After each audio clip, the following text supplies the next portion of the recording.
Hello everyone, आकार IAS के YouTube channel पे आप सभी का स्वागत है। तो इस लेक्चर में हम लोग द हिंदू का न्यूज़ एंड एडिटोरियल एनालिसिस करेंगे। हम लोग देखेंगे कि जो अलग अलग एग्ज़ाम्स होते हैं, जैसे यूपीएससी होता है, आपके जैसे स्टेट पब्लिक सर्विस एग्ज़ाम्स होते हैं, तो उनके पॉइंट ऑफ व्यू से हम एडिटोरियल्स को कैसे पढ़ सकते हैं। हम एडिटोरियल्स से प्रीलिम्स एंड मेंस के पॉइंट ऑफ व्यू से क्या इंपॉर्टेंट कंटेंट है वो एक्सट्रैक्ट कर सकते हैं, और एडिटोरियल हमें बेसिकली किस पर्सपेक्टिव से समझना चाहिए।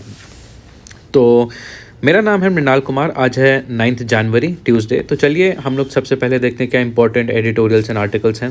तो आज 4 ऐसे इंपॉर्टेंट आर्टिकल्स हैं। सबसे पहला है curb the disillusionment with the traditional rule of law.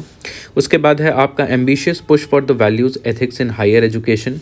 उसके बाद है understanding of the EU's carbon border tax mechanism. और चौथा है debating India's new hit and run law. तो चलिए एक एक करके हम लोग देखते हैं, एडिटोरियल एनालिसिस करते हैं आर्टिकल्स का। सबसे पहला है आपका कर्ब the disillusionment with the traditional rule of law. तो देखिए इस आर्टिकल में आपका रूल ऑफ लॉ जो है उसका एनालिसिस दिया है कि रूल ऑफ लॉ क्या है, उसका ट्रेडिशनल पॉइंट ऑफ व्यू क्या है, और आज के समय में रूल ऑफ लॉ क्या बन चुका है और क्या होना चाहिए। अगर इसका रेलेवेंस देखें, रेलेवेंस के पॉइंट ऑफ व्यू से ये मोस्टली आपका मेंस ओरिएंटेड आर्टिकल है। मेंस में स्पेशली आपका जो GS2 है आपका पॉलिटी, उसमें specially analysis of the rule of law, क्योंकि इससे रिलेटेड काफ़ी क्वेश्चंस आ चुके हैं पहले मेंस में।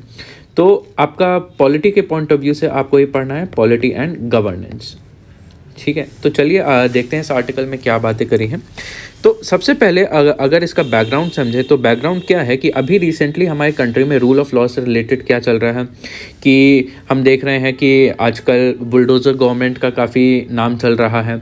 आजकल हम लोग देख रहे हैं कि इनकाउंटर्स हो रहे हैं, और इसी के साथ हम लोग देख रहे हैं कि कानूनों में अब बदलाव किए जा रहे हैं। अब पुराने कॉलोनियल पीरियड के कानूनों को बदल के अब हम नए कानून ला रहे हैं, तो एक नया रूल ऑफ लॉ इस्टेब्लिश कर रहे हैं। तो कहीं ना कहीं पुराना रूल ऑफ लॉ और एक नए रूल ऑफ लॉ में क्या डिफरेंसेस हो सकते हैं और क्या है, उसके बारे में यहाँ पे बताया है। ये पूरा बैकग्राउंड है। तो सबसे पहले हम लोग यहाँ अब इस आर्टिकल्स की लाइन बाय लाइन हम लोग थोड़ा एनालिसिस करते हैं। तो सबसे पहले बैकग्राउंड में बोला है the essential condition for continued trust in the rule of law is the faith in the inherent goodness और the desirability of the norm that sets the boundaries between the right and wrong. तो सबसे पहली बात rule ये बताई है कि rule of law का सबसे पहला क्राइटेरिया ये है कि लोगों को उसमें तभी भरोसा होता है जब वो राइट एंड रॉन्ग के बीच में, सही और गलत के बीच में एक क्लियर कट बाउंड्री सेट करता है और नॉर्म्स इस्टेब्लिश करता है हमारी सोसाइटी में। इसी को लेके महात्मा गांधी जी ने बोला है कि जो नॉर्म सेट करता है रूल ऑफ लॉ, वो कहीं ना कहीं बहुत इंपॉर्टेंट हो जाते हैं। जो रूल ऑफ लॉ और जो कानून हुआ करते थे, गांधी जी उनकी बहुत ज़्यादा रिस्पेक्ट करा करते थे। ठीक है, एंड ये भी बोला है कि कानून को फॉलो करा जाना चाहिए, लेकिन लोगों की मॉरल ड्यूटी होती है ये कि अगर कानून अन्याय कर रहा है, अगर कानून से इनजस्टिस फैल रहा है, तो उसको अपोज भी किया जाए। तो कानून को फॉलो करना चाहिए, लेकिन सही कानून को फॉलो करना चाहिए। अगर कानून सही नहीं है तो इसके खिलाफ विरोध भी करना चाहिए।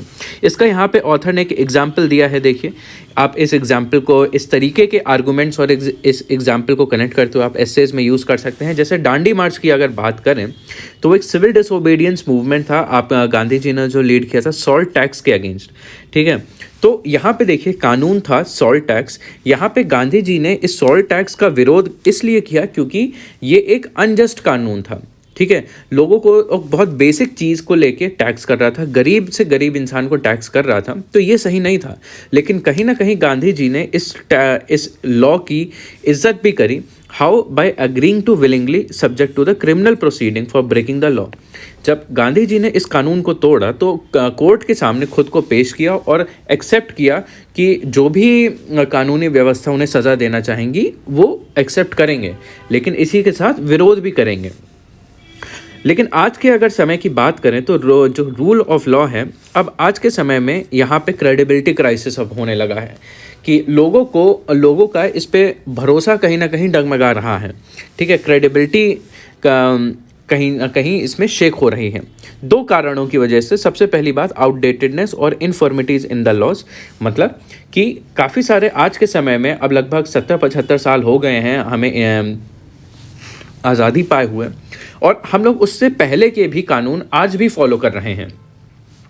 तो इसलिए जो रूल ऑफ लॉ तब एग्जिस्ट करता था, आज के समय में रूल ऑफ लॉ डिफरेंट है, लेकिन कानून वही है। उसके बाद है those arising out of the altered perception of law itself that treats law as the power source which can be moulded as per the social requirement.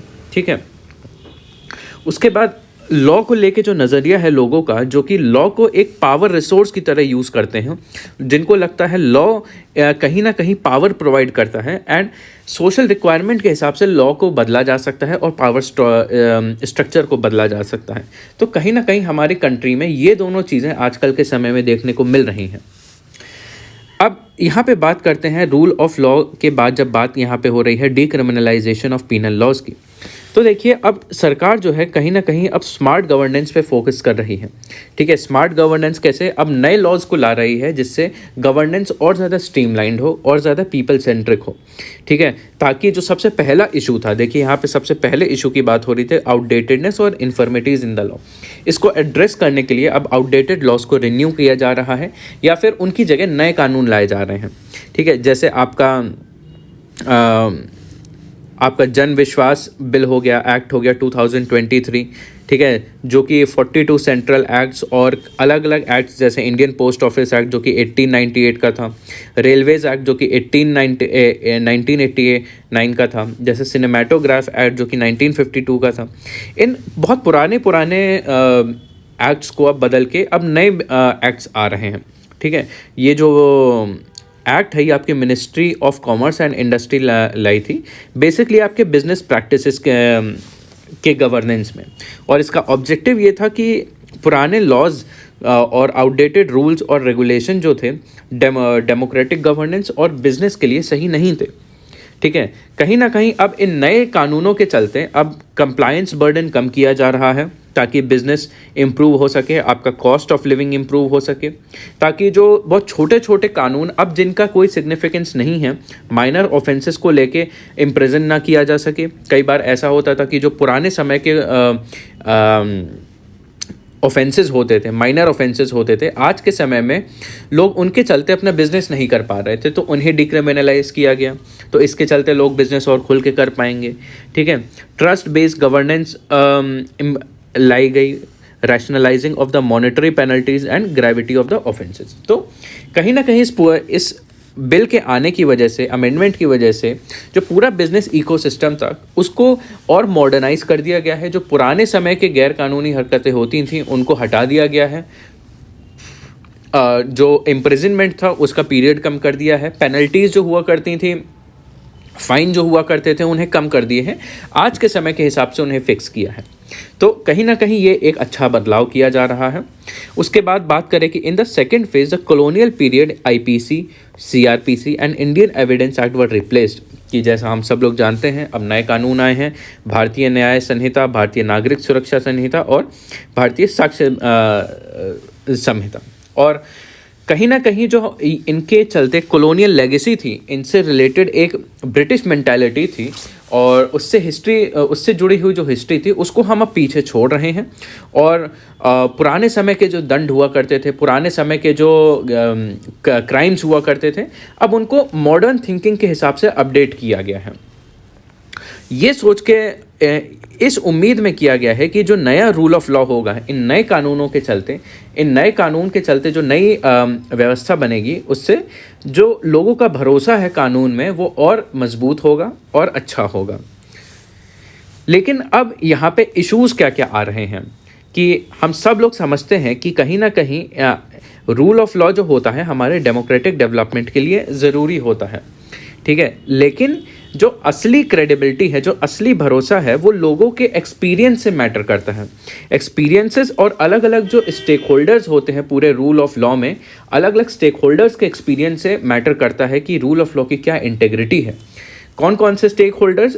Democratic stakeholders, जैसे जो विक्टिम होता है, जो ऑफेंडर या विक्टिमाइज़र होता है, जो law को इन्फोर्स करता है, जैसे पुलिस हो गया, कोर्ट हो गया, policeman and the court, and above all the perception and the experiences of those who exercise overall command on the rule of law. जैसे आपका एग्जीक्यूटिव हो गया, आपका पार्लियामेंट हो गया, स्टेट लेजिस्लेचर हो गया, तो इन सब के इंडिविजुअली क्या परसेप्शन है उस कानून को लेके, उससे डिसाइड होता है कि रूल ऑफ लॉ कंट्री में स्ट्रांग होगा या नहीं। कि जैसे जो विक्टिम है, अगर रूल ऑफ लॉ में भरोसा नहीं होगा तो वो लोग कोर्ट या पुलिस के पास नहीं जाएंगे। अगर विक्टिमाइजर जो होता है, ऑफेंडर्स होता है, उनके मन में रूल ऑफ लॉ के प्रति डर नहीं होता है तो वो लोग और क्राइम्स कमिट करते हैं।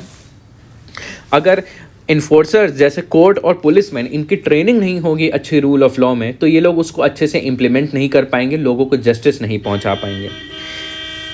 Policing through the encounters and now policing through the bulldozers has gained currency to replace the investigation which involved visiting a scene of crime, interrogation, arrest, search, seizure.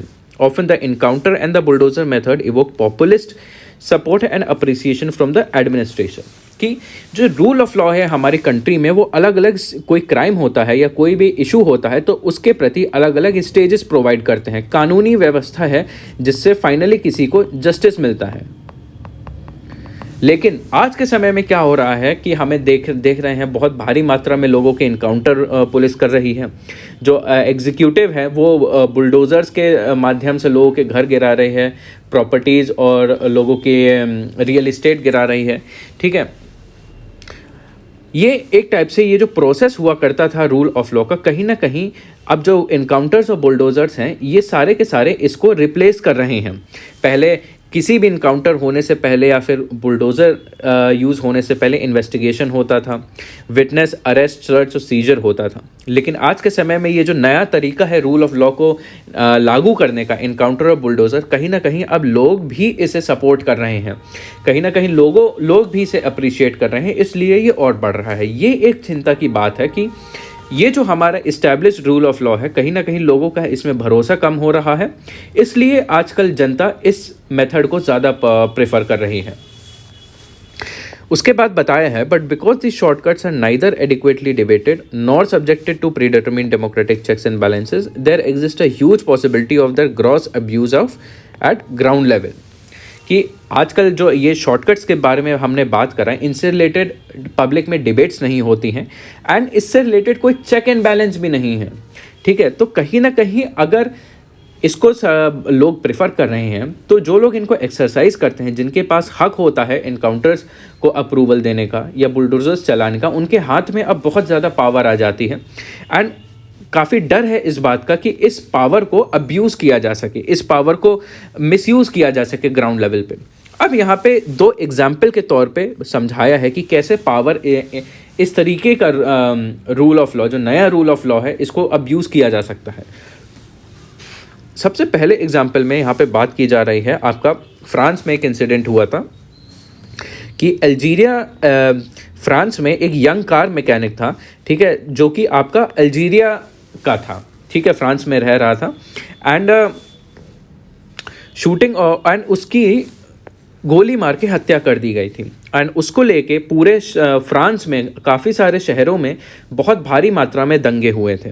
ठीक है, एंड जब इतने सारे दंगे हुए तो पुलिस जो थी, action against thousand of youth mostly against Arab and black origin, जब इस नौजवान के मरने की वजह से की शूटिंग की वजह से वहाँ पे काफ़ी सारे प्रोटेस्ट हुए, वहाँ पे दंगे होने लगे, तो पुलिस ने क्या किया, सीधे सीधे उनको कंट्रोल करने के लिए यूथ को टारगेट करना शुरू किया। यूथ में भी जो इस्लामिक थे और जो ब्लैक ओरिजिन के थे, ठीक है, टारगेट करके इन लोगों को उन्होंने जेल में रखना शुरू किया, पकड़ के जेल में रखना शुरू किया। एंड फ्रेंच पुलिस ने बोला कि they were at war with savage hordes of vermin.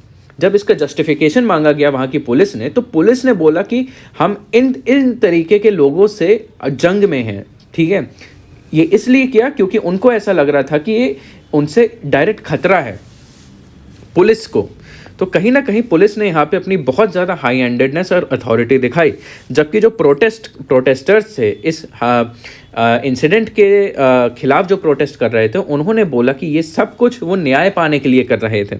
ठीक है, ताकि न्याय पाने के लिए कर रहे थे क्योंकि उनको विश्वास था आपके कानूनी व्यवस्था में। ठीक है, और necessity, proportionality, non discrimination, precaution and accountability, उनका रूल ऑफ लॉ में भरोसा था। लेकिन पुलिस के पास जब ऐसी पावर्स आ जाती हैं तो इस तरीके के इंसिडेंट्स आते हैं कि लोगों को टारगेट करा जाने लगता है। उसके बाद एक दूसरे एग्जाम्पल की यहाँ पे बात हुई है कि जहाँ पे अभी पुंछ डिस्ट्रिक्ट में आपका कस्टोडियल टॉर्चर और सिविलियन डेथ हुई थी आपके सिक्योरिटी फोर्स की कस्टडी में, ठीक है, after the ambush of army vehicle. ये एक चीज़ दिखाती है कि और कैसे हाई हैंडेडनेस दिखाता है law authorities. A report in a leading daily said but the allegations of custodial violence speak of a brutal, unacceptable high-handedness by the security forces। तो कहीं ना कहीं इन एग्जाम्पल के माध्यम से पता चलता है कि कानून, रूल ऑफ लॉ, अगर लोगों का सपोर्ट हो तो rule of law security forces और आपके एग्जीक्यूटिव इस तरीके से मिसयूज़ कर सकते हैं लोगों को और फर्दर ऑप्रेस करने के लिए। उसके बाद बात करी है लुकिंग अहेड की कि आगे और क्या किया जा सकता है। The traditional rule of law notion that is premised on uniformity, predictability and certainty is crucially hinged upon the normative fidelity that requires going through a cycle or process before arriving at a guilty verdict leading to punishment। कि जो traditional rule of law है वो आपका समानता, predictability और certainty के ऊपर based है, ठीक है। Normal traditional rule of law कहता है कि किसी भी इशू को फर्दर प्रोसेस करने के लिए कुछ स्टेप्स होते हैं, ठीक है। कुछ उन स्टेप्स को फॉलो करके ही हम बता सकते हैं कि कौन गिल्टी है कौन नहीं है, और जो गिल्टी है उसे पनिशमेंट दे सकते हैं। ये होता है तरीका ट्रेडिशनल रूल ऑफ लॉ का। लेकिन आजकल के समय का जो शॉर्टकट वाला जो रूल ऑफ लॉ है, ये कोशिश करता है कि लोगों को जल्दी से जल्दी और रिएक्टिव तरीके से जस्टिस मिले, और जस्टिस भी आपका रिप्रेसिव जस्टिस हो, जो फोकस किस पे करता है, लोगों को आइडेंटिफाई करने में और टारगेट करने में, ठीक है। किस बेसिस पे, बेसिस ऑफ मेजॉरिटेरियन डिक्टेट की जो बड़ी जनसंख्या, जो मेजॉरिटी ओपिनियन क्या है उस बेसिस पे, ना कि जो सही है और गलत है, और based upon the cryptic information reaching the police और सिविक एडमिनिस्ट्रेशन। तो कहीं ना कहीं आज का जो रूल ऑफ लॉ है, जो इनकाउंटर्स एंड बुलडोजर्स चल रहे हैं, ये किसी लीगल प्रिंसिपल पे नहीं बेस्ड हैं, इस प्रिंसिपल पे बेस्ड है कि जो मेजॉरिटी क्या सोचती है, जो मेजॉरिटी चाहती है उसको इन्फोर्स करें, और जो आधी अधूरी इन्फॉर्मेशन पुलिस या सिविक एडमिनिस्ट्रेशन को मिली है उसके बेसिस पे सीधे सीधे अब एक्शन लिया जाता है, ना कि traditional rule of law follow किया जाता है। और बताया गया है since the abridged rule of law does not require going through a fix cycle of process, the first action itself, the encounter killing or destruction of property by bulldozer, may constitute the final sanction or punishment. Though the abridged rule of law may deliver quick and reactive justice, it is crude and makes justice a matter of chance। तो यहाँ पे ये बताया है कि ये वाला जो तरीका है जस्टिस प्रोवाइड करने का इनकाउंटर्स एंड बुलडोजर्स का, ये कहीं ना कहीं एक फाइनल पनिशमेंट के तौर पे मिलता है, ठीक है। लोगों को अलग अलग स्टेजेस ऑफ जस्टिस से नहीं जाना पड़ता, यही एक टाइप का लोगों को फाइनल पनिशमेंट मिलता है। एंड कहीं ना कहीं भले ही ये क्विक हो, ये रिएक्टिव हो, लेकिन जस्टिस को ये एक मैटर ऑफ चांस बना देता है। कुछ लोगों को इसमें जस्टिस मिल सकता है, लेकिन ऐसा भी हो सकता है इस पूरे प्रोसेस के बाद किसी के साथ उल्टा इनजस्टिस हो जाए जस्टिस के नाम पे। तो कहीं ना कहीं ये आर्टिकल फाइनली कहता है we need to be alert to the dangers inherent in the growing fad for a shortcut और an abridged rule of law model. कि अब आज के समय में जो rule of law model follow हो रहा है, हमें उसके प्रति और सतर्क रहना है एंड कोशिश करनी है कि जो इस्टेब्लिश रूल ऑफ लॉ है, जैसा होना चाहिए, कानूनी व्यवस्था जैसे फॉलो करी जानी चाहिए, हम वैसे फॉलो करें। ये था आपका फर्स्ट आर्टिकल, ठीक है। उसके बाद आपका आता है second article, an ambitious push for values ethics in higher education. तो इसकी अगर रेलेवेंस की बात करें, रेलेवेंस में अगर प्री की बात करें तो आपकी यहाँ पे मेजर चीज़ आती है कि आपकी schemes and programmes about education, कि सरकार कौन सी स्कीम चला रही है, नेशनल एजुकेशन पॉलिसी, समग्र शिक्षा अभियान और अलग अलग प्रोग्राम्स होते हैं, उनके बारे में आपको उन स्कीम्स के बारे में इंफॉर्मेशन पता होनी चाहिए। क्योंकि यहाँ भी एक पर्टिकुलर स्कीम की बात कर रही जा रही है जिसका नाम है मूल्य प्रवाह, ठीक है। तो आपको प्रीलिम्स के लिए ये जानने की ज़रूरत है। एंड अगर मेंस की बात करें, मेंस में आपको जानने की ज़रूरत है स्पेशली गवर्नेंस के एस्पेक्ट में, गवर्नेंस अबाउट एजुकेशन, एंड उसमें भी आपका हायर एजुकेशन, कि हायर एजुकेशन में क्या क्या इश्यूज़ हैं, ठीक है, क्या क्या कंटेम्प्रेरी डिबेट्स चल रही हैं, क्या क्या इश्यूज़ हैं, क्या क्या सल्यूशन हैं, क्या क्या वे फॉरवर्ड हैं, एंड क्या क्या प्रेजेंट डेटा है एंड स्टैटिस्टिक्स एंड ट्रेंड्स हैं।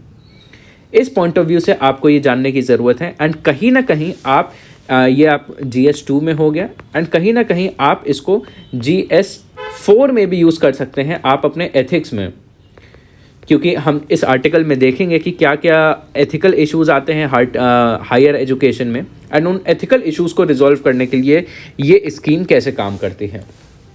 तो चलिए इस आर्टिकल के बारे में और देखते हैं। तो बैकग्राउंड की अगर बात करें, the University Grants Commission UGC has been issuing regulations, guideline and directive.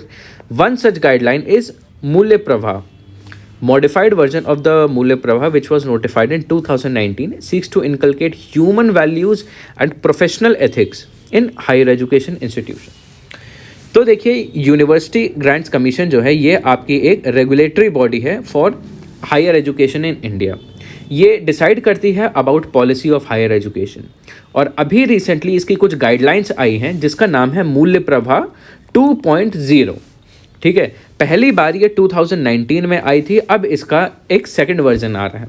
अब इसका ऑब्जेक्टिव क्या है, जो क्वालिटी ऑफ हायर एजुकेशन है, क्वालिटी में भी आपके जो ह्यूमन वैल्यूज़ वाला एस्पेक्ट आता है, ठीक है, और प्रोफेशनल एथिक्स आता है हायर एजुकेशन इंस्टीट्यूट्स में, उसको सुधारना।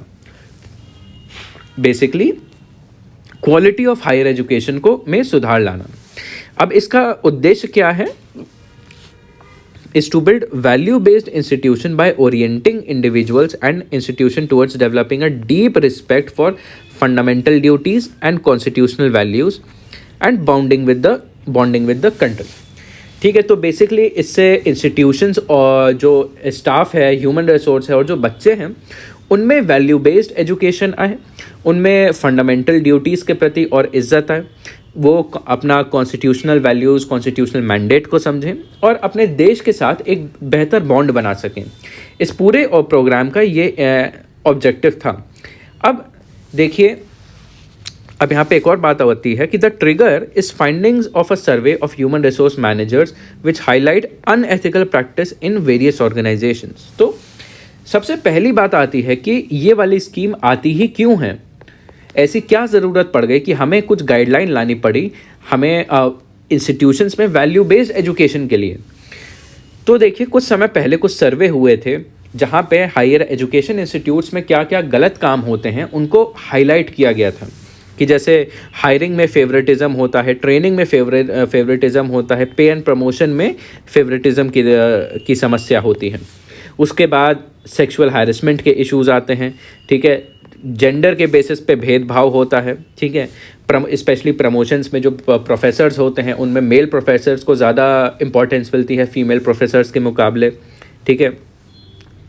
कहीं ना कहीं आपका डिसिप्लिन लैक करता है, कॉन्फिडेंशियलिटी लैक करती है, ठीक है। जेंडर डिफ्रेंसिएशन इन कॉम्पनसेशन, जो सैलरीज होती हैं वो मेल स्टाफ को अलग मिलती हैं, फीमेल स्टाफ को अलग मिलती हैं सेम पोस्ट पे, ठीक है। नॉन परफॉर्मेंस फैक्टर्स ओवरलुक्ड इन अप्रेजल्स, कि जब अप्रेजल होता है जो नॉन परफॉर्मिंग फैक्टर्स होते हैं, जो नेगेटिव फैक्टर्स होते हैं, उनको अक्सर नज़रअंदाज कर दिया जाता है। Arrangement with vendors for personal gains होता है, और gender discrimination during recruitment and hiring. तो ये काफ़ी इशूज़ इश्यूज़ होते हैं जो हाईलाइट होते हैं हमारे हायर एजुकेशन सिस्टम में, जिनको एड्रेस करने के लिए ये वाला सिस्टम लाया गया है मूल्य प्रवाह 2.0। ये गाइडलाइंस है जो कहती हैं कि इंस्टीट्यूट्स को ये चीज़ें फॉलो करनी चाहिए ताकि ऐसे इश्यूज़ ना आ पाएँ। अब यहाँ पे बात करी है, unless backed by sincere efforts to ensure that the provisions of Mulya Pravaha are effected in letter and spirit, the move may be no more than a mere formality। कहने का मतलब ये है कि सरकार ये वाली गाइडलाइन, UGC जो है ये गाइडलाइन तो ले आया है, लेकिन गाइडलाइन के बाद इसको लागू करने के लिए भी काफ़ी सारे एफर्ट्स की ज़रूरत पड़ती है। अगर उन एफर्ट्स को ना लिया जाए, अगर इन गाइडलाइंस को इम्प्लीमेंट ना किया जाए, तो कहीं ना कहीं इस गाइडलाइन को लाना बस एक फॉर्मेलिटी ही रह जाएगी, असल में उसका कोई इम्पैक्ट ग्राउंड पे नहीं दिखेगा। The higher education regulators must demonstrate zero tolerance and act swiftly to quell even the smallest trace of corruption in the admission, examination, hiring process, or for that matter in any aspect of university administration. तो अगर हम नहीं चाहते हैं कि ये बस एक फॉर्मेलिटी के तौर पे रहे, तो कहीं ना कहीं एक स्ट्रिक्ट स्टैंस लेना पड़ेगा, एक ज़ीरो टॉलरेंस वाला स्टैंस लेना पड़ेगा। एंड कभी भी अगर करप्शन की समस्या सामने आती है अलग अलग स्टेजेस ऑफ यूनिवर्सिटी में, तो उस पर तुरंत स्टेप लेना पड़ेगा।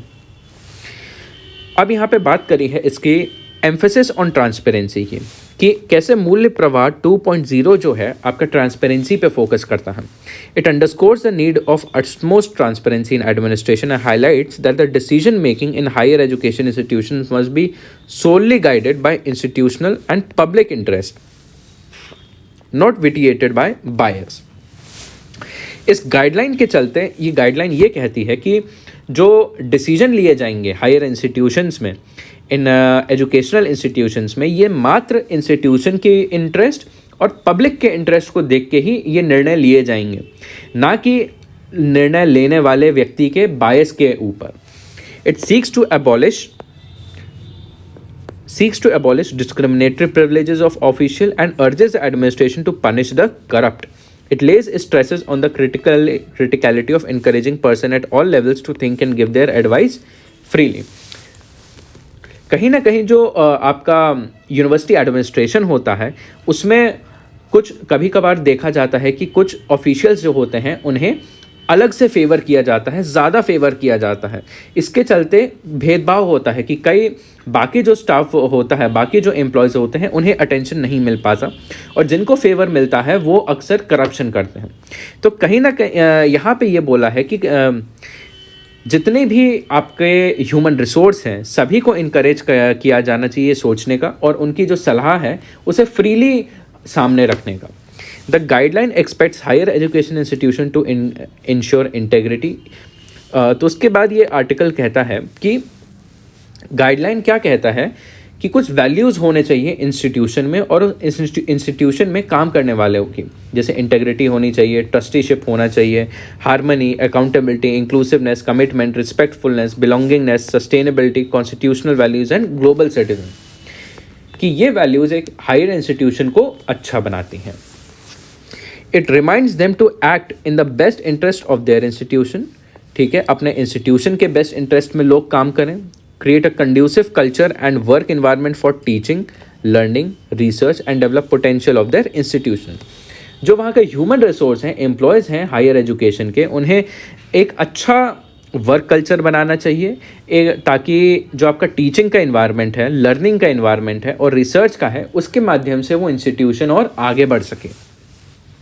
It further asserts that the offices and the staff must refrain from misappropriating financial and other resources and refuse to accept gift, favor, service or other items from any person, group, private business or public agency which may affect the impartial performance of duties. तो जो employees हैं, जो workers हैं higher institution के, उन्हें किसी भी तरीके की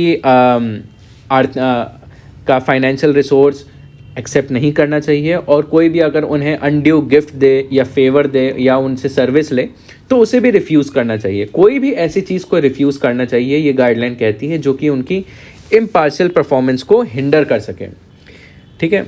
उसके बाद बताया है इन सारी गाइडलाइंस में कहीं ना कहीं आपका कॉन्फिडेंशियलिटी का इशू आता है। ये तो सारी हो गई अच्छी बातें इस पूरी गाइडलाइन की, लेकिन यहाँ पे इसका एक इशू आता है। इशू क्या आता है? Emphasis on the need for and importance of maintaining confidentiality is counter to the right to information at instrument to ensure accountability. Higher education institution must in fact be mandated to voluntarily disclose all critical information and subject themselves to public scrutiny. ये guideline कहती है कि अगर higher education institutions चाहे तो वो information को अपने पास रख सकते हैं, पब्लिक को अगर चाहें तो नहीं बता सकते हैं, तो कॉन्फिडेंशियल रख सकते हैं इंफॉर्मेशन को. लेकिन यहाँ पे इशू ये आता है कि जो आपका राइट टू इन्फॉर्मेशन है, ये प्रोविज़न आपका राइट टू इन्फॉर्मेशन के अगेंस्ट जाता है. एंड राइट टू इन्फॉर्मेशन एक ऐसा इंस्ट्रूमेंट है जो आपकी अकाउंटेबिलिटी मेंटेन करता है. तो इसलिए हायर एजुकेशन इंस्टीट्यूट्स को खुद से ही जितना हो सके क्रिटिकल इन्फॉर्मेशन पब्लिक में डिक्लेयर करना चाहिए। एंड अगर पब्लिक जो है उनको क्रिटिसाइज़ करना चाहे या उनकी स्क्रूटनी करना चाहे तो उनको फुली अलाउ करना चाहिए पब्लिक को। They must put up their annual reports and audited accounts in the public domain. This will deter malpractices and go a long way in restoring public confidence in the working of institutions. कि जो अलग अलग higher institutions हैं उनकी जो annual report होती है, उनकी जो ऑडिटेड अकाउंट रिपोर्ट होती है, तो उसको पब्लिक में डिक्लेयर करना चाहिए, पब्लिक में नोटिफाई करना चाहिए, ताकि पब्लिक उनके सारे एक्शंस को और उनके सारे फाइनेंशियल एक्टिविटीज़ को देख सके। ठीक है, अगर ऐसा होगा तो पब्लिक इंस्टीट्यूशन जो है उनको और भरोसा, जो पब्लिक है, पब्लिक को और भरोसा होगा उन हायर इंस्टीट्यूशंस पे। एंड कहीं ना कहीं इससे जो वर्किंग कल्चर है और जो नेगेटिव प्रैक्टिसेस होती थी उन इंस्टीट्यूशंस में, उन्हें कम किया जा सकता है। हायर एजुकेशन इंस्टीट्यूशंस में जो करप्शन होता है उसको कम किया जा सकता है।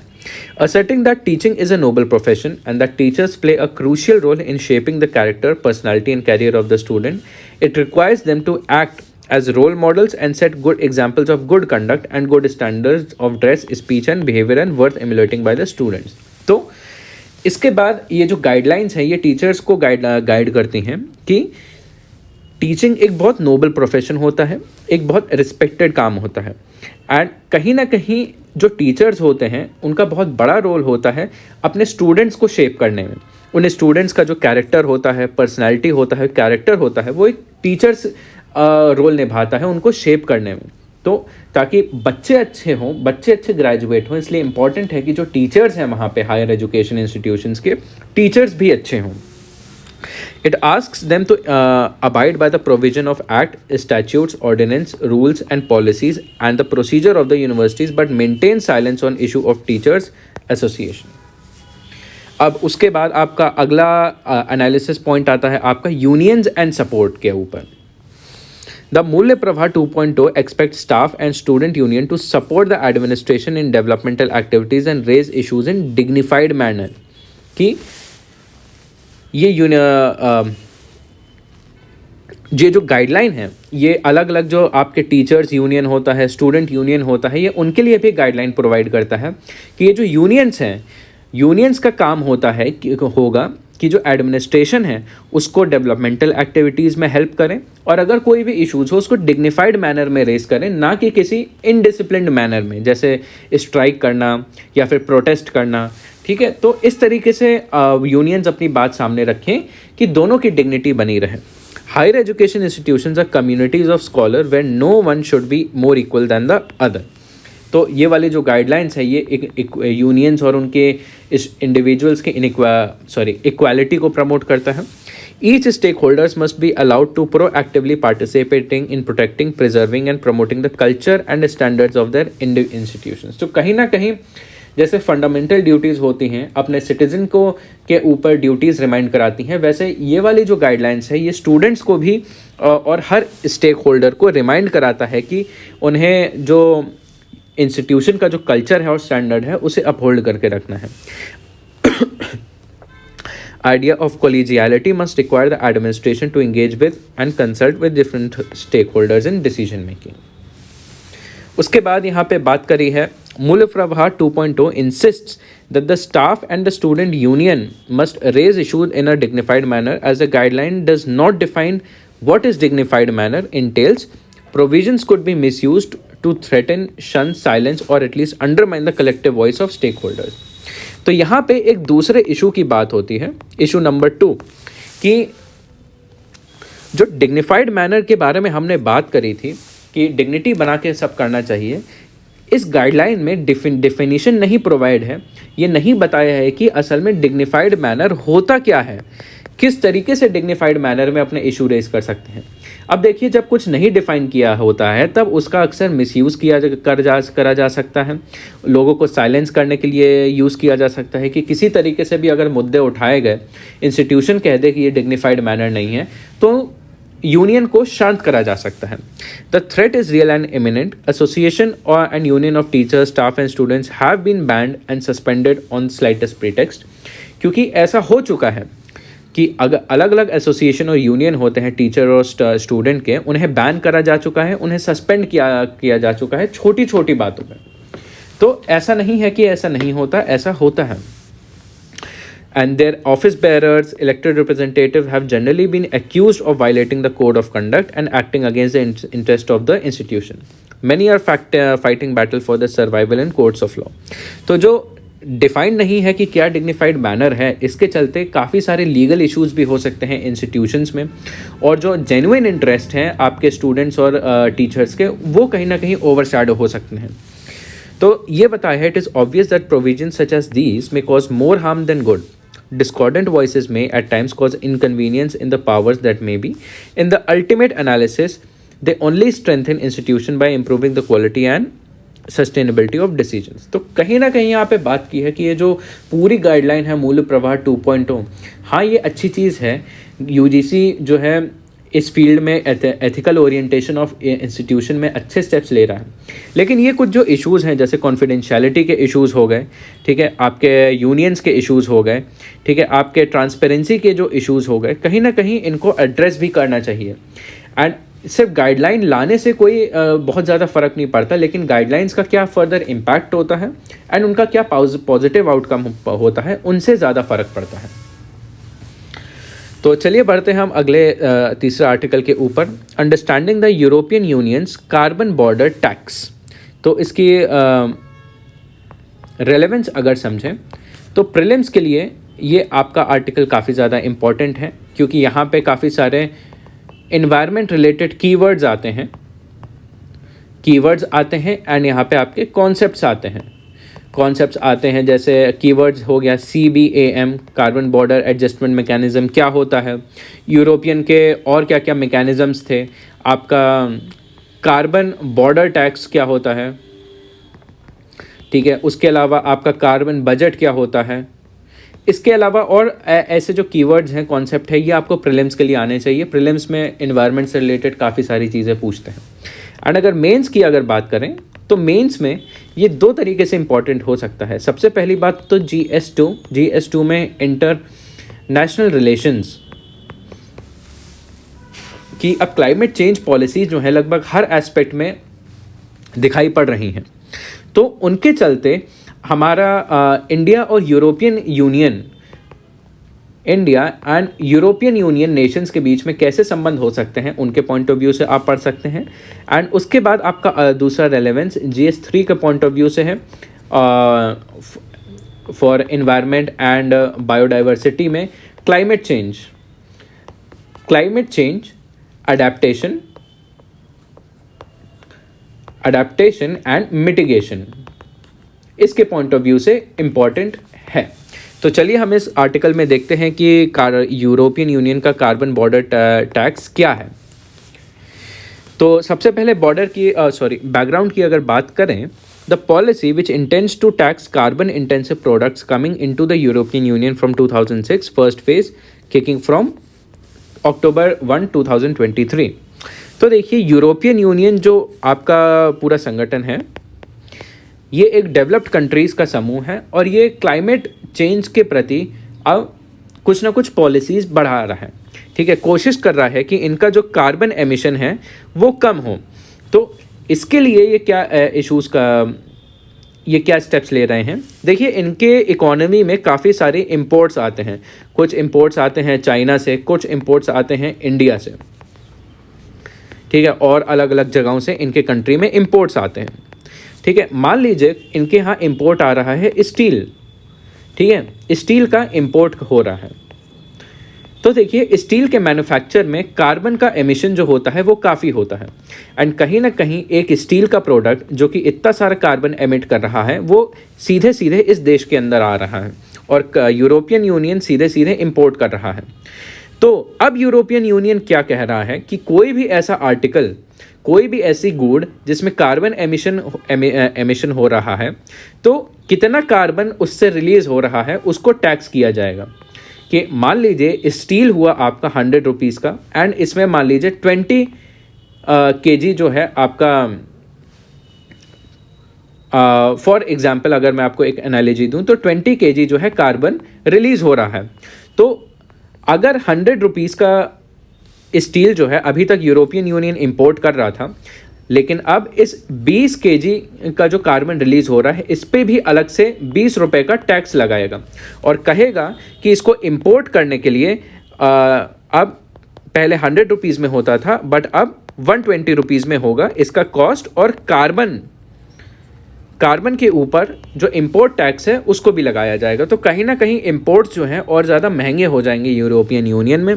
और अगर इंपोर्ट्स अगर महंगे होंगे तो कहीं ना कहीं इंपोर्ट्स बाकी देशों से, ऐसे देश जो कार्बन एमिटर हैं उन देशों से इंपोर्ट और कम हो जाएंगे। तो बेसिकली इन स्टेप को इम्प्लीमेंट करने के लिए ये पूरा कार्बन बॉर्डर एडजस्टमेंट मैकेनिज्म है। There has been a constant exchange between European Union and India on implication of the CBAM, Carbon Border Adjustment Mechanism, इसका फुल फॉर्म है। इंडिया इस चीज़ को लेके काफ़ी चिंतित है एंड इसको लेके काफ़ी कंसर्न्ड है। The commerce and industry minister said recently that the proposed carbon tax on import is ill conceived and move that would become the death nail on India's manufacturing sector. कि देखिए India के लिए concern कैसे है कि India जो है अब अपना मैन्युफैक्चरिंग सेक्टर बढ़ा रहा है। इंडिया को मैन्युफैक्चरिंग सेक्टर बढ़ाने के लिए काफ़ी सारा एनर्जी की ज़रूरत पड़ेगी। इंडिया में काफ़ी सारी एनर्जी जो है आपकी कोल से आती है, ठीक है। तो मान लीजिए इंडिया स्टील प्रोड्यूस कर रहा है, स्टील जो है इंडिया का बहुत बड़े एक्सपोर्ट में से एक माना जाता है। और यूरोपियन यूनियन है, मान लीजिए ढेर सारा स्टील अब इंडिया से खरीदता है, लेकिन अब इस टैक्स की वजह से जो भी स्टील यूरोपियन यूनियन में आएगा अब वो महंगा हो जाएगा। अब किसी भी देश में कोई भी अगर इंपोर्ट महंगा हो जाए, इंपोर्ट ड्यूटी लगा दी जाए, तो स्वाभाविक सी बात है कि लोग उस इंपोर्ट को कम खरीदेंगे। अगर कम खरीदेंगे तो इंडिया से एक्सपोर्ट कम हो जाएंगे स्टील के, और अगर इंडिया में स्टील के एक्सपोर्ट कम हो जाए तो इंडिया में इंडस्ट्री मैन्युफैक्चरिंग सेक्टर फिर धीरे ग्रो करेगा। तो कहीं ना कहीं पूरा का पूरा ये इंडिया को अफेक्ट कर रहा है, यूरोपियन यूनियन का ये मैकेनिज्म। तो देखते हैं what is CBAM। European Union intends to achieve the target of 55% reduction in greenhouse gas emission by 2030 compared to 1990 levels under the European Green Deal. The CBAM is a part of the package planned to achieve this. तो देखिए Europe में कुछ समय पहले एक European green deal I, ठीक है। Europe में अब कार्बन काफ़ी ज़्यादा एमिट हो रहा था, यूरोप ने सोचा इसको कम करना चाहिए, तो यूरोप जो है इस स्कीम को लाया। इस स्कीम के अंदर उनका ये टारगेट है कि 2030 तक 55% ग्रीन हाउस गैस जो निकल रही थी 55% उन्हें कम कर दिया जाएगा, ठीक है। तो उसको कम करने का के कई तरीकों में से ये है CBAM, ठीक है। There is a threat to the European products being replaced by carbon intensive imports from other countries such as India और China. The European Union argues that the higher standards of environmental compliance in a domestic industry will reduce their competitiveness. Thus, it intends to impose an import duty on carbon-intensive industries from non-EU countries to meet both these objectives. इसका ये मतलब है कि देखिए European union की अगर steel industry की बात करें, यूरोपियन यूनियन में खुद की अपनी स्टील इंडस्ट्री है, ठीक है। खुद वो स्टील इंडस्ट्री स्टील को प्रोड्यूस करने में कुछ एनर्जी यूज़ करती हैं एंड उसके कंजम्पशन में यूरोपियन यूनियन को फ़ायदा होता है। अगर यूरोपियन यूनियन की स्टील इंडस्ट्रीज़ बढ़ेंगी तो उनकी खुद की इकोनॉमी बढ़ेगी।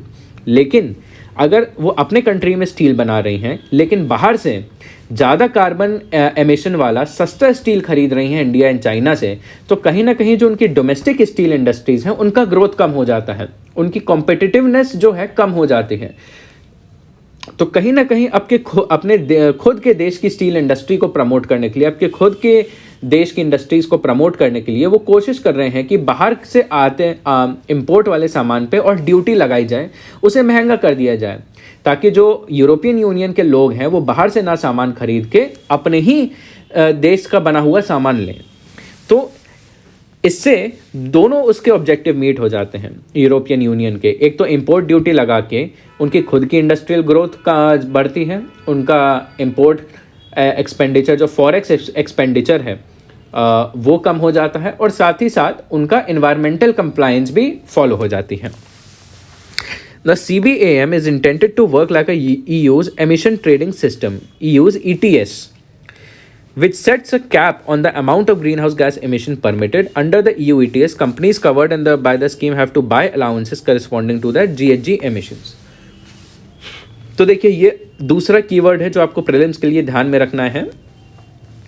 तो यूरोप में इससे पहले, यूरोपियन यूनियन में इससे पहले एक ETS सिस्टम एग्जिस्ट करता था। यूरोपियन एमिशन ट्रेडिंग सिस्टम क्या है कि मान लीजिए कोई भी वहाँ पे कंपनी जो स्टील बनाती है, ठीक है, स्टील बनाने में मान लीजिए 4 kg ऑफ कार्बन डाइऑक्साइड जो है वो रिलीज़ करती है।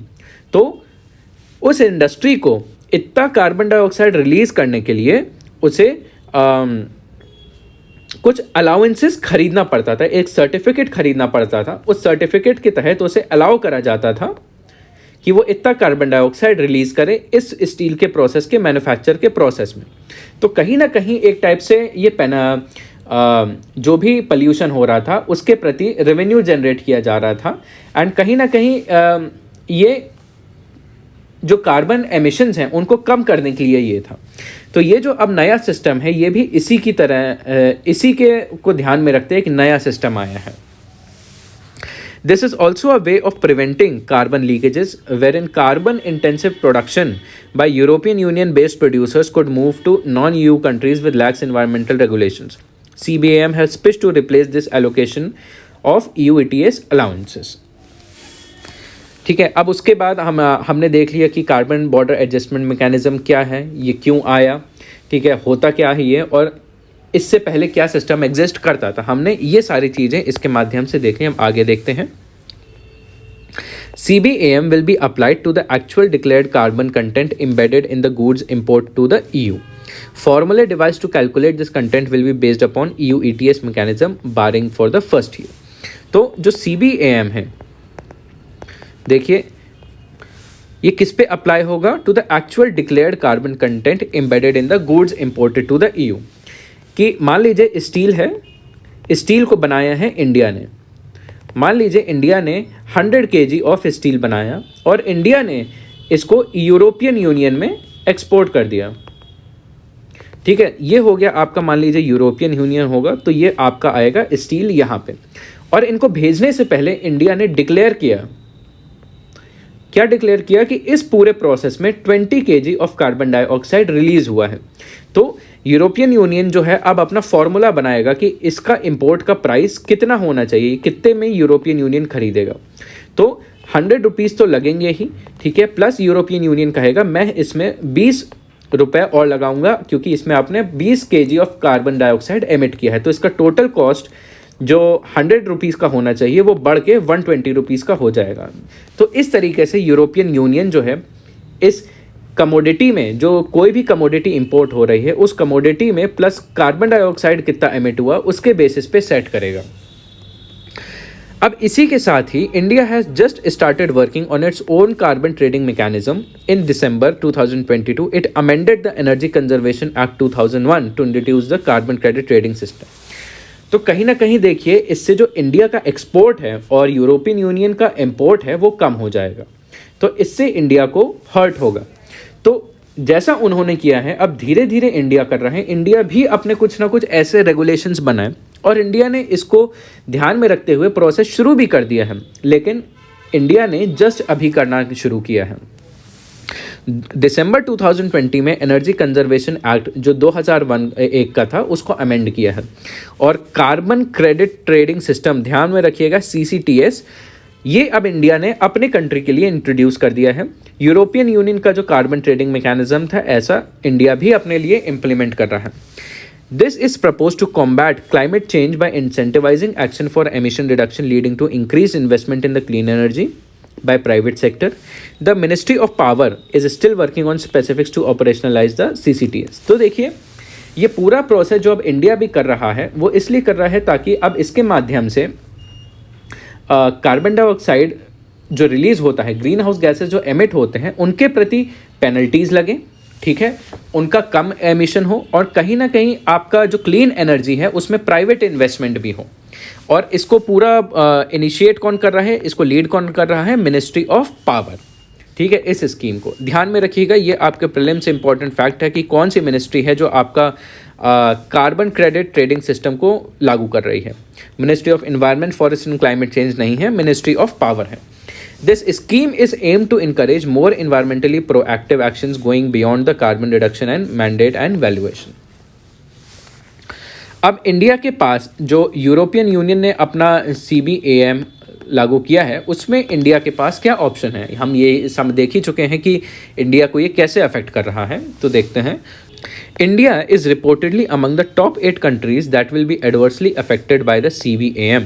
As per the Global Trade Research Initiative report in 2022, 27% of India's exports of iron, steel, aluminium products worth 8.2 billion went to European Union. It is estimated that a few of its core sectors such as steel will be greatly affected by the CBAM. तो ऐसा कहा जा रहा है कि जो European union का CBAM है, इंडिया जो है उससे बहुत ज़्यादा इफेक्ट होगा। इंडिया का 27% जो आयरन, स्टील और एल्यूमिनियम एक्सपोर्ट है वो यूरोपियन यूनियन को जाता है। 2022 में 27% इंडिया का इन चीज़ों का एक्सपोर्ट यूरोपियन यूनियन में गया ऑफ 8.2 बिलियन। और इससे इंडिया का जो स्टील सेक्टर है वो बहुत गहरे तरीके से उस पर प्रभाव पड़ सकता है। India seems to have limited options to navigate. तो इंडिया के पास कुछ ही ऑप्शंस हैं इसको टैकल करने के लिए, इससे जूझने के लिए। सबसे पहला है challenge the practice as being violative of the common but differentiated responsibility principle agreed upon the Paris agreement. सबसे पहला तो इंडिया के पास ऑप्शन है कि इंडिया इसको सीधे सीधे चैलेंज करे, इसके प्रति विरोध करें। किस बेसिस पे कि ये जो CBAM है ये कॉमन बट डिफरेंशिएटेड रिस्पॉन्सिबिलिटी का जो प्रिंसिपल है उसको वायलेट करता है, जो कि पेरिस एग्रीमेंट में लागू हुआ था। दूसरा है the European Union could collect the tax and return the funds to such countries to invest in the green technologies. This appears pragmatic specially as CBAM will enter the definitive phase. दूसरा aspect ये है कि India ना कुछ करे बल्कि जो European union है इस टैक्स के माध्यम से जो पैसा जनरेट होता है वो बाकी जो डेवलपिंग कंट्रीज़ हैं उनको ट्रांसफ़र कर दे।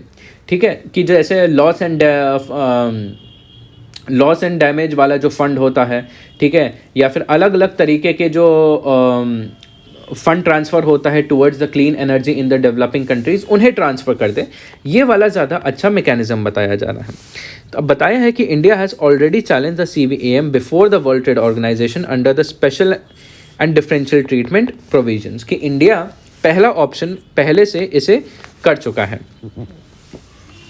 वर्ल्ड ट्रेड ऑर्गेनाइजेशन में, क्योंकि ये ट्रेड के प्रति एक बैरियर टू ट्रेड है।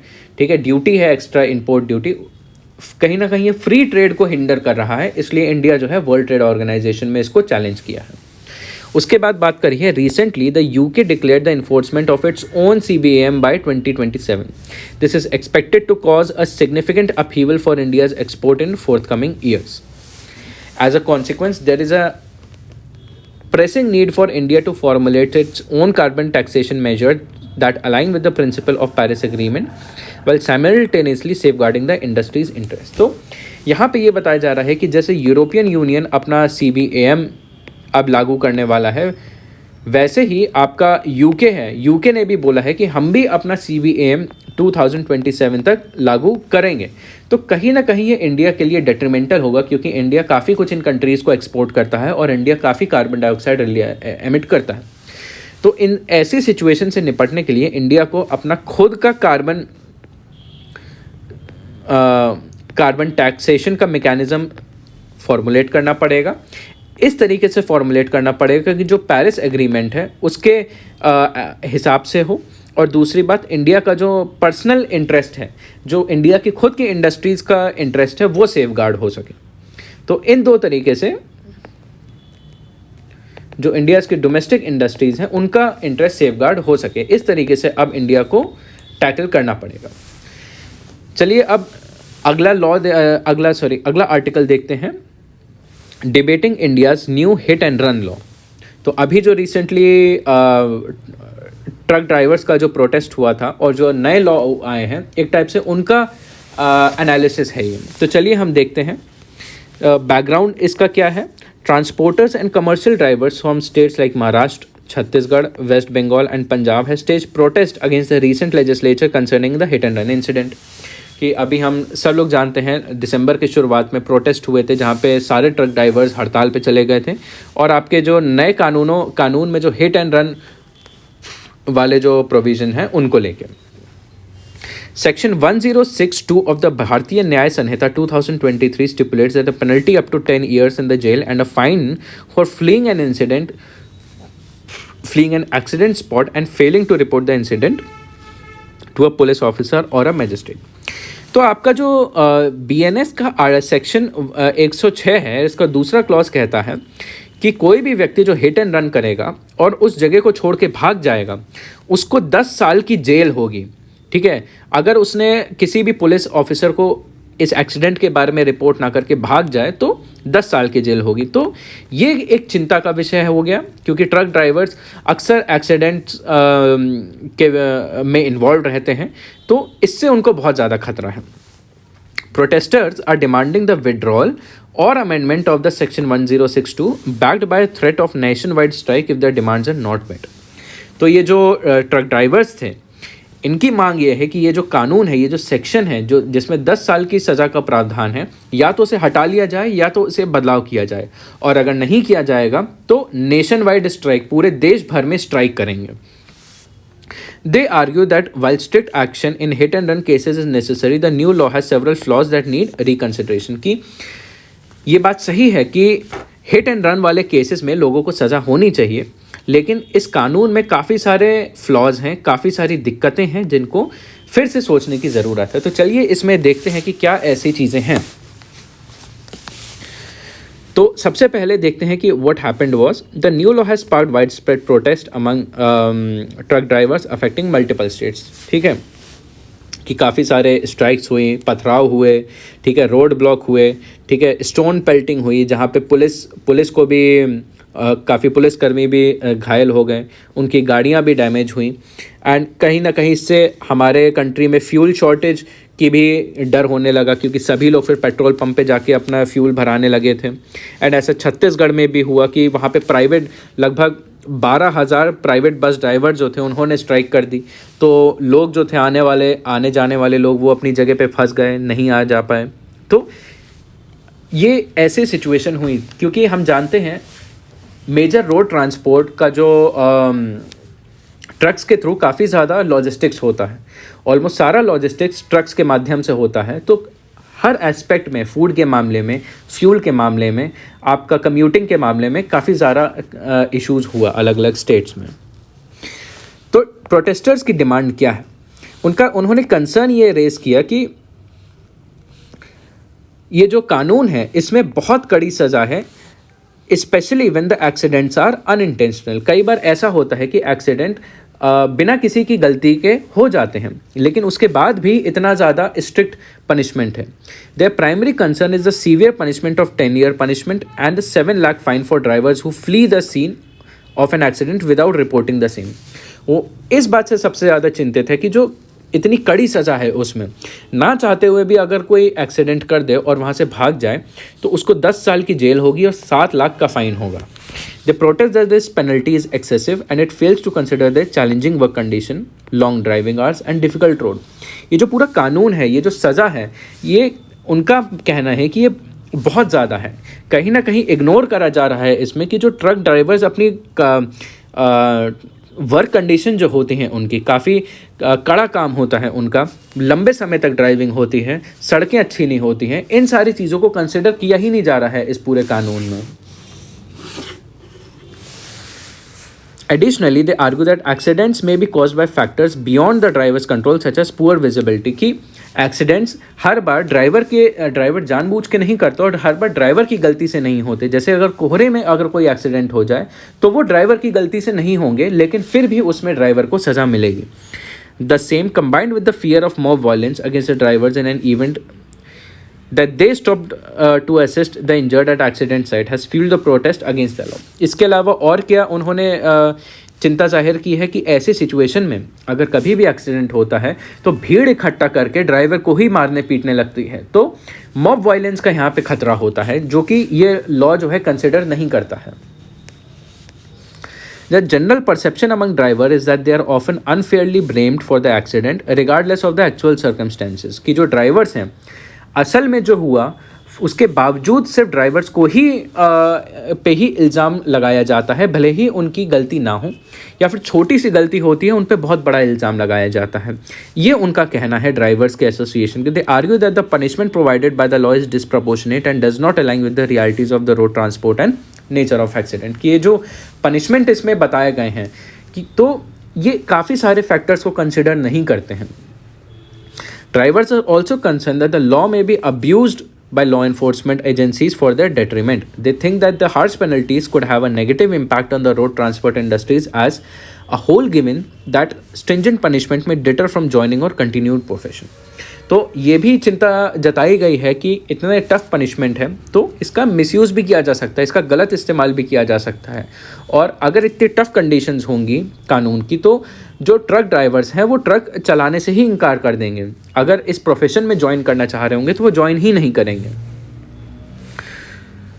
तो अब यहाँ पे बात करी है कि इस कानून की ज़रूरत क्या है, कि ऐसा कानून, इतना टफ कानून लाया ही क्यों गया। तो यहाँ पे अभी तक हम ट्रक ड्राइवर्स जो थे उनका नज़रिए समझ रहे थे, अब एक बार एक लीगल नीड भी समझ लेते हैं। जो दूसरा पॉइंट ऑफ व्यू है कि अगर ये कानून है, इतना कठोर कानून है तो क्यों है।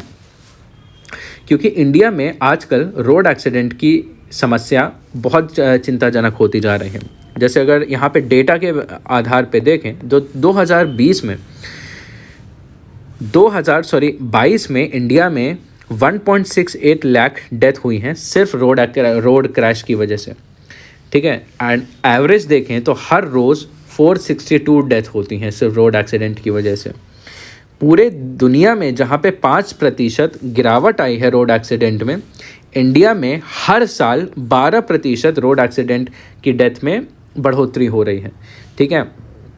रोड एक्सीडेंट्स बढ़ रहे हैं और 9.4% जो डेथ हो रही हैं रोड एक्सीडेंट में वो बढ़ रही हैं। The country averages 19 deaths due to the road accident every hour. मतलब हर घंटे रोड एक्सीडेंट के चलते 19 डेथ होती हैं इंडिया में। Nearly 1 death every 3.5 minute, 3.5 minute में एक death. Over half of all road facilities occurred on national and state highways which form less than 5% of the total road network. पूरे India में जो एक्सीडेंट हो रहे हैं मेजॉरिटी, ठीक है, वो ज़्यादातर आपके नेशनल और स्टेट हाईवेज, मतलब 50% से जो से ज़्यादा एक्सीडेंट हो रहे हैं वो 5% कम, जो 5% वाले रोड हैं मात्र उन पे ही हो रहे हैं। With only 1% of the world's vehicles, India accounts for 10% of the crash-related death, incurs an economic loss of 5 to 7%. कि इंडिया में दुनिया की मात्र 1% व्हीकल्स हैं, लेकिन इंडिया में दुनिया के 10% रोड एक्सीडेंट्स होते हैं। एंड इसकी वजह से जीडीपी को 5 to 7% लॉस होता है, वो भी हर साल।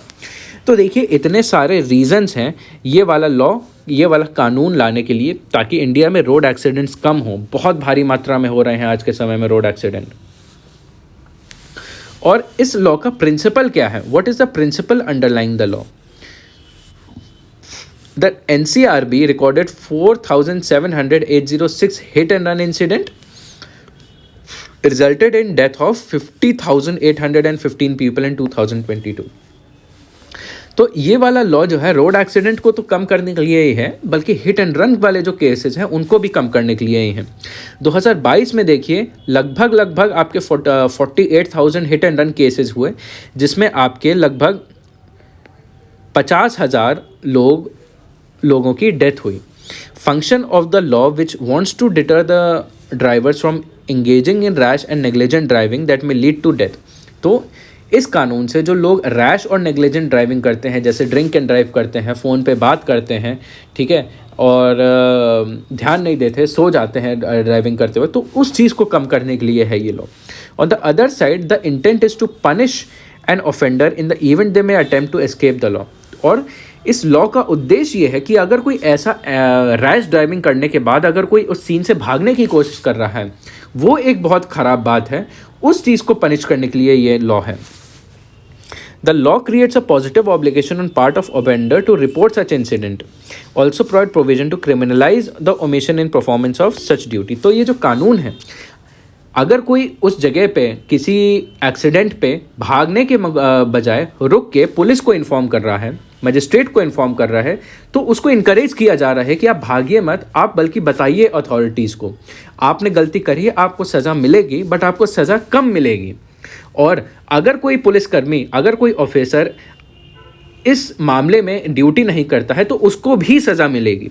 Legislative intent to enforce moral responsibility on part of offender towards the victim of road accident, कि जो घायल हुआ है तो उसके प्रति ऑफेंडर जो है उसकी एक मॉरल रिस्पॉन्सिबिलिटी बनती है कि जिसके प्रति जिसको दर्द पहुंचा है उसकी मदद करी जाए। आर द प्रोटेस्ट जस्टिफाइड, कि ये जो प्रोटेस्ट हो रहे हैं ये कितने जस्टिफाइड हैं। तो देखिए यहाँ पे इस एक कानून का एक बहुत इंपॉर्टेंट एस्पेक्ट बात किया है कि सेक्शन 106 जो BNS का है, इसमें अगर कोई हिट एंड रन करके भाग जा रहा है तब जाके उसको 10 साल की सज़ा होगी और उसको 7 लाख का फाइन मिलेगा, ठीक है। लेकिन यहाँ पे ध्यान रखने वाली बात यह है कि यहाँ पे 10 साल की सज़ा तो कानून में है, लेकिन 7 साल का फाइन स्पेसिफिकली मेंशन नहीं है, ठीक है। जबकि जो आपका सेक्शन 161 है मोटर व्हीकल एक्ट का, वो कॉम्पनसेशन प्रोवाइड करता है हिट एंड रन इंसिडेंट को, ठीक है। अगर डेथ होती है तो 2 लाख और अगर ग्रीवियसली हर्ट होता है तो 50,000। And unlike section 106 of BNS, the compensation in this case is not recovered from the drivers. उसके बाद जो आपका सेक्शन 106 का सब सेक्शन 1 है, it applies to rash or negligent driving. If the driver reports the matter to the police, they shall incur a punishment up to 5 years with a fine. कि section 1 कहता है अगर कोई rash driving की वजह से, negligent driving की वजह से किसी को हिट कर रहा है, लेकिन रन करने के बजाय अगर वो पुलिस को रिपोर्ट कर रहा है तो उसकी सज़ा 10 साल से आधी घट के 5 साल की ही होगी और उसका फ़ाइन भी कम लगेगा। लेकिन अगर दूसरे क्लॉज में बताया अगर ऐसा नहीं होता, अगर भाग जाता है तो उसकी सज़ा डबल हो जाएगी। और ये भी बताया है कि ये जो सज़ा होगी ये नॉन बेलेबल होगी, मतलब काफ़ी ज़्यादा सीरियस कानून है, ये काफ़ी ज़्यादा सीरियस सज़ा है, इसमें बेल भी नहीं मिल पाएगी, 10 साल तक जेल में ही रहना पड़ेगा। तो अब इसका सल्यूशन क्या है? The way forward is to reconcile these two clauses so that more than 35 lakh truck drivers in country are not treated unfairly apart from individual। तो इसका क्या सल्यूशन है कि जो इंडिया में लगभग 35 लाख ट्रक ड्राइवर्स हैं उनको अनफेयरली ना ट्रीट किया जाए, ठीक है। For first instance an exception has been made under 106 of the BNS for doctors. तो सेक्शन 106 में एक एक्सेप्शन किया है कि अगर डॉक्टर्स के लिए एक्सेप्शन है कि अगर कोई डॉक्टर रैश या नेग्लिजेंट ड्राइविंग कर रहा है तो उसे 2 साल की सज़ा होगी, ठीक है, मात्र 2 साल की सज़ा फाइन के साथ होगी। लेकिन अगर इस तरीके से एक्ट अगर चीज़ों को क्लासिफाई करना चाहे तो फिर ये इक्वालिटी के प्रिंसिपल्स के खिलाफ जाएगा, क्योंकि कोई एक्ट अगर एक व्यक्ति के प्रति उसको कम सज़ा दे रहा है तो डिस्क्रिमिनेट कर रहा है, ठीक है, और जो बाकी सेक्टर में लोग काम कर रहे हैं उनके प्रति भेदभाव कर रहा है। और आपका सबसे ज़्यादा कंटेस्ट किसको किया जा रहा है? जो आपका सेक्शन 1062 है, particularly contested and protested by truck drivers has scope to be revisited, ठीक है। तो यहाँ पे इस पूरे पैराग्राफ में ये बात करी जा रही है कि रैश और नेग्लिजेंट ड्राइविंग, जिसको एक कैटेगरी में रखा है, रैश नेग्लिजेंट ड्राइविंग, इसको 2 अलग अलग कैटेगरी में कर देना चाहिए, ठीक है। Based upon the liability, based upon type of accident सज़ा देनी चाहिए, ठीक है। और अलग अलग रैश ड्राइविंग और नेग्लिजेंट ड्राइविंग की कितनी रैश ड्राइविंग है, कितनी नेग्लिजेंट ड्राइविंग है, इसके बेसिस पे अलग अलग डिग्री ऑफ लायबिलिटी लोगों पे इम्पोज करनी चाहिए और इन सब को एक में ब्रैकेट नहीं करना चाहिए। एंड कहीं ना कहीं और जो बाकी फैक्टर्स होते हैं, जो और कंट्रीब्यूटरी फैक्टर्स होते हैं, जैसे जो कम्यूटर्स हैं, कई बार लोग जो होते हैं देख के सड़क क्रॉस नहीं करते और उनका एक्सीडेंट हो जाता है। जैसे सड़क की कंडीशन अच्छी नहीं होती है, गाड़ी डिसबैलेंस होकर एक्सीडेंट हो जाता है। अगर रोड पे लाइटिंग अच्छी नहीं होती है और अंधेरे में एक्सीडेंट हो जाता है। और ऐसे फैक्टर्स होते हैं जो ड्राइवर के कंट्रोल में नहीं होते हैं, उनको भी ध्यान में रखना चाहिए और इनकी भी अलग अलग ग्रेड को कंसिडर करके फिर पनिश किया जाना चाहिए।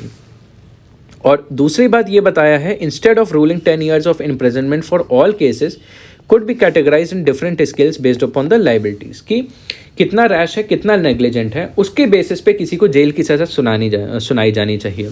The road accidents resulting in minor injuries ought not to be equated with the criminal act कि अगर किसी रोड एक्सीडेंट में, किसी हिट वाले केस में अगर माइनर बहुत मामूली सी चोटें आनी चाहिए तो उसे एक क्रिमिनल एक्टिविटी के अंदर में नहीं क्लासिफाई करना चाहिए। ठीक है, यहाँ पे आप ज़्यादा से ज़्यादा सज़ा के लिए कम्युनिटी सर्विस दे सकते हैं, ड्राइविंग लाइसेंस रद्द कर सकते हैं और ड्राइविंग रीटेस्ट करने को कह सकते हैं। तो क्रिमिनलाइजेशन के अलावा ये और सल्यूशन हो सकते हैं। तो ये है पूरा आपका एनालिसिस कि अभी इस पूरे इंसिडेंट में क्या हुआ, क्या हो सकता है, सल्यूशन हो सकता है और क्या प्रॉब्लम्स हैं। तो ये हो गया आपका 4th आर्टिकल द हिंदू का। सो आई होप आपको ये लेक्चर हेल्पफुल लगा हो। अगर आपको कोई इशू हो या कोई भी प्रॉब्लम हो तो आप कमेंट में पूछ सकते हैं, आपको उसका जवाब मिल जाएगा। Till then see you in the next editorial.